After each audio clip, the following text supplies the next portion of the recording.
Андан кийинки мына ошол эле Таш көмүр шаарында мына бүгүнкү күндө урматтуу президент Садыр Нуркожоевичтин, Камчыбек Кыдыршаевичтин жана жеке көзөмөлүнүн алдында буга чейинки көптөгөн мыйзамсыз өтүп кеткен сос объектилер, жерлер кайра мамлекетке кайтарылып атат.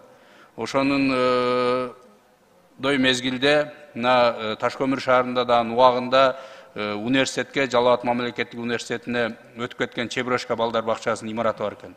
Ошону дагы кайра кайтаруу боюнча колго алып берсеңиздер, анткени мына бүгүн Таш көмүр шаарында 1450 бала ушул кезекте турат экен. Бала бакчага кирүү боюнча.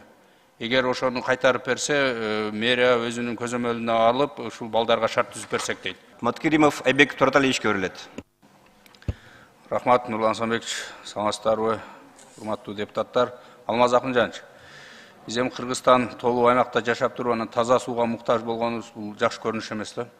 2018-жылы Таш көмүр шаарынын Кызыл Алма айыл аймагында ушул таза суу маселесин чечүү боюнча тендер өткөрүлүп, анын ушул күнгө чейин 17 миллиондук жумуш аткарылып, 17 миллион сомдук. Бирок быйыл акча каражаты бөлүнбөгөнүн негизинде токтоп калыптыр да.